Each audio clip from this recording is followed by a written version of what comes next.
میں ہوں آپ کا ہوسٹ حیدر علی اور آج میں آپ کو لیبیا میں انقلاب لانے والے تمام پہلوؤں سے آگاہ کروں گا۔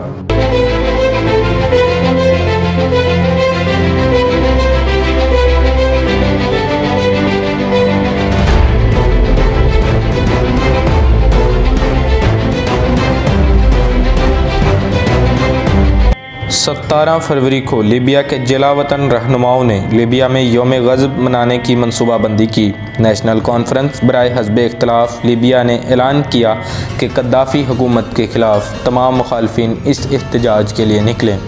17 فروری کو یہ یوم غضب 5 سال پہلے بنغازی میں حکومت کے خلاف ہونے والے مظاہروں کی یاد میں منایا جا رہا تھا۔ یوم غضب منانے کا یہ تصور دراصل 2010 سے 2011 میں آنے والے تیونسی اور مصری انقلاب سے بھی متاثر ہو کر لیا گیا تھا۔ یوم غضب منانے کا اعلان بھی تیونسی اور مصری انقلابیوں کی تقلید میں ایک social networking website پر کیا گیا۔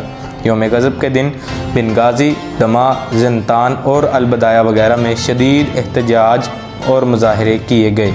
لیبیا کی سیکورٹی فورسز نے مظاہرین پر گولیوں کا مینا برسایا۔ مظاہرین نے پولیس اسٹیشنوں سمیت کئی سرکاری عمارتوں کو آگ لگا دی۔ طرابلس میں مظاہرین نے سیکورٹی فورسز کی عمارات اور پیپل ہال کو آگ لگا دی۔ یوم غضب کے موقع پر ہونے والے پرتشدد مظاہروں میں تقریباً 6 افراد ہلاک ہو گئے۔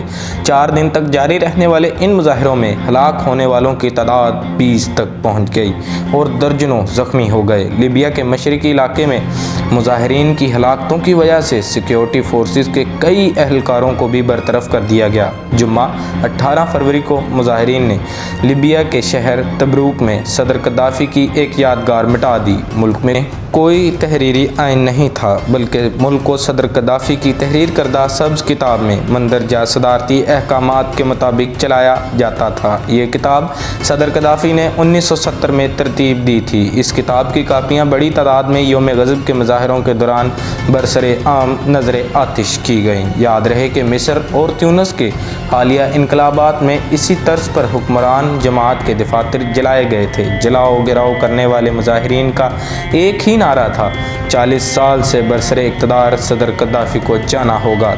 تاہم اسی دوران دارالحکومت طرابلس تریپولی میں صدر قذافی کی حمایت میں بھی ریلی نکالی گئی۔ اس ریلی نے سبز چوک میں گاڑیوں کے ہارن بجا کر اور جھنڈے لہرا کر اعلان کیا کہ ملک میں حقیقی جمہوریت قائم ہے اور صدر کے خلاف واویلا بے بنیاد ہے۔ صدر قذافی کے ایک حامی نے مجمع میں تقریر کرتے ہوئے کہا کہ شہریوں کو ہر قسم کا تحفظ حاصل ہے اور لوگوں کو خود اپنے ہی ہاتھوں اپنا مذاق نہیں اڑوانا چاہیے۔ صدر قذافی کی حمایت میں نکالی جانے والی اس ریلی کے باوجود اگلے دنوں میں حکومت کے خلاف مظاہروں میں تیزی آ گئی۔ لیبیا کے 3 شہروں میں صرف 4 دن میں حکومت مخالف مظاہروں میں ہلاک ہونے والوں کی تعداد 50 تک پہنچ گئی۔ ان مظاہروں کے دوران مظاہرین نے 2 پولیس اہلکاروں کو پھانسی دے دی۔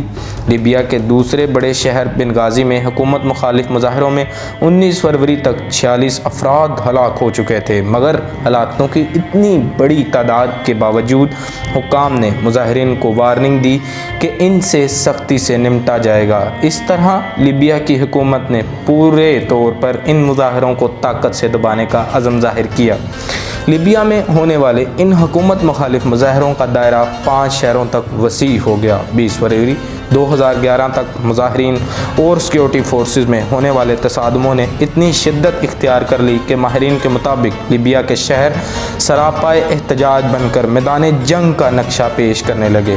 40 سال سے زائد عرصہ سے اقتدار کی کرسی پر براجمان کرنل قذافی کے خلاف لیبیا کے شہری مسلسل احتجاج کرنے لگے۔ بنغازی میں سیکورٹی فورسز اور مظاہرین کے درمیان ہونے والی ایک جھڑپ میں ایک عمارت کے احاطے سے کی جانے والی مظاہرین پر فائرنگ سے درجنوں افراد ہلاک ہو گئے۔ یوں 5 دنوں میں اپنی جانوں کا نذرانہ پیش کرنے والوں کی تعداد 120 سے تجاوز کر گئی۔ دارالحکومت طرابلس کے ساتھ ساتھ دوسرے بڑے شہروں میں مظاہروں کا سلسلہ جاری رہا۔ 20 فروری کو رات گئے تک بنغازی پہنچ گئی، جس کے ساتھ ان مظاہروں میں ہونے والی ہلاکتیں 220 تک جا پہنچی۔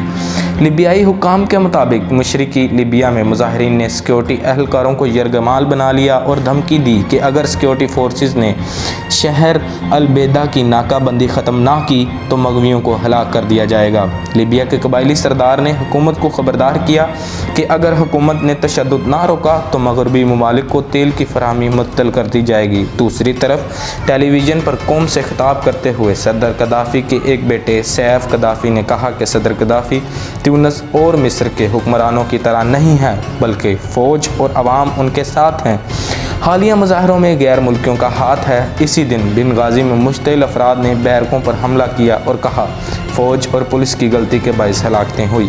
لیبیا کے شہر بنغازی میں اتوار کے دن جب 50 کے لگ بھگ افراد نے اپنی جانوں کا نذرانہ پیش کر دیا تو ان عزم راسخ کو دیکھ کر فائرنگ کرنے والے ایک فوجی یونٹ کا دل پسیج گیا اور انہوں نے اپنے ہتھیاروں کا رخ عوام سے ہٹا کر صدر کی حامی افواج کی طرف کر کے انہیں پسپا ہونے پر مجبور کر دیا۔ مظاہرین نے کئی سرکاری عمارات کو آگ لگا دی۔ دارالحکومت میں حکومت کی مخالفین اور حامیوں میں جھڑپیں شروع ہونے کے بعد سے آپس میں لڑائی کا سلسلہ جاری رہا۔ ادھر امریکہ نے بھی مظاہرین پر کیے جانے والے کریک ڈاؤن میں شدید مذمت کی۔ اگر آپ جاننا چاہتے ہیں کہ تاریخ میں ایک سیاہ باب کا اضافہ کیسے ہوا، لیبیا کی صورتحال پر سلامتی کونسل کا اجلاس کیا تھا اور بنگلہ دیش اور دیگر ممالک میں سفیروں کا استعفیٰ کیا تھا، تو ہماری اگلی ویڈیو کا انتظار کیجیے اور ہمارے چینل کو لائک، شیئر اور سبسکرائب ضرور کیجیے تاکہ ہر آنے والی معلوماتی ویڈیو آپ تک پہنچ سکے۔ تب تک کے لیے خدا نگہبان۔